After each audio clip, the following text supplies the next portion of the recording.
ৰাহুল গান্ধীক সমৰ্থন কৰাটোৱেই আছিল ভুল। বিজেপিৰ পক্ষ নলৈ কংগ্ৰেছৰ পক্ষ লোৱাটোৱেই মাতিছিল বিপদ। হয়তো বিজেপিৰ পক্ষ ল'লে সেয়া নহ'লহেঁতেন। দম্পতীৰ মৃত্যুত ৰাজনৈতিক প্ৰৰোচনাৰ অভিযোগ। হয়, মধ্যপ্ৰদেশৰ ব্যৱসায়ী দম্পতীৰ মৃতদেহ উদ্ধাৰৰ পিছতে বিস্ফোৰক দাবী পৰিয়ালটোৰ। ব্যৱসায়ী মনোজ পাৰমাৰ আৰু তেওঁৰ পত্নী নেহা পাৰমাৰৰ মৃতদেহ উদ্ধাৰৰ সন্দৰ্ভত পৰিয়ালটোৱে দাবী কৰিছে যে কংগ্ৰেছক সমৰ্থন কৰাৰ বাবেই বলৱৎকাৰী সঞ্চালকালয় চমুকৈ ইডিয়ে তেওঁলোকক হাৰাশাস্তি কৰিছিল। পৰিয়ালৰ লোকে এই ঘটনা বিজেপিৰ নিৰ্দেশত হোৱা বুলি দাবী কৰে। 2017 চনত বেংক জালিয়াতিৰ গোচৰত ব্যৱসায়ী মনোজ পাৰমাৰৰ কাৰ্যালয়ত ইডিয়ে অভিযান চলাইছিল। যোৱা শুকুৰবাৰে ইডিৰ অভিযানৰ 8ম দিনটোত পত্নীৰে সৈতে মনোজৰ মৃতদেহ উদ্ধাৰ হয়। পৰিয়ালৰ লোকে জনোৱা মতে পাৰমাৰৰ দম্পতীয়ে কংগ্ৰেছ নেতা ৰাহুল গান্ধীৰ ভাৰত জোড়ো যাত্ৰাক সমৰ্থন কৰিছিল।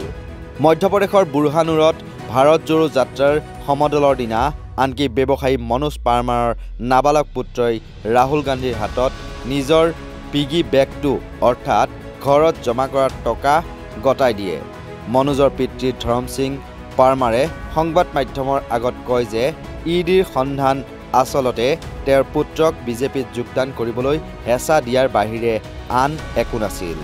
ধৰম সিঙে কয়, যদি বিজেপি দলত যোগদান কৰে তেন্তে ইডিৰ গোচৰ বা কোনো গোচৰেই যে নাথাকে সেয়া নিশ্চিত। যদি আপুনি একমত নহয় তেন্তে পৰৱৰ্তী পৰিস্থিতি চম্ভালিবলৈ সাজু হোৱাটো প্ৰয়োজন। কিন্তু বিজেপিয়ে আমাৰ পৰা সকলো কাঢ়ি লৈ গ'লেও আমি সেই দলটোক কেতিয়াও সমৰ্থন নকৰোঁ। ধৰম সিঙে কয় যে ইডিৰ এটা দল কেৱল পুত্ৰৰ কাৰ্যালয়লৈ নহয়, চেহৰৰ অস্তা অঞ্চলত থকা তেওঁৰ ঘৰৰ লগতে হৰ্ষপুৰ গাঁৱৰ তেওঁৰ ঘৰটোলৈও গৈছিল। ঘটনাৰ পিছতে ৰাজ্যিক কংগ্ৰেছৰ সভাপতি জিতু পাটোৱানীয়ে পাৰমাৰ পৰিয়ালক সাক্ষাৎ কৰে। ৰাহুল গান্ধীয়েও নিজৰ ফোনেৰে পৰিয়ালৰ সৈতে কথা পাতে। কমল নাথেও এই সন্দৰ্ভত মুখ খুলিছে।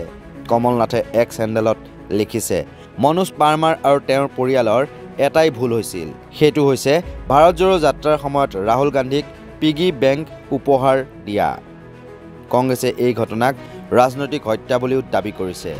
অৱশ্যে ৰাজ্যিক বিজেপিৰ মুখপাত্ৰ আশিষ আগৰৱালাই কয় যে এই ঘটনাত কংগ্ৰেছে যিদৰে ৰাজনীতি টানি আনিছে সেয়া নিন্দনীয়। বিজেপিৰ বিৰুদ্ধে তোলা সকলো অভিযোগ তেওঁ মিছা বুলি দাবী কৰে। News desk report, north east নাও।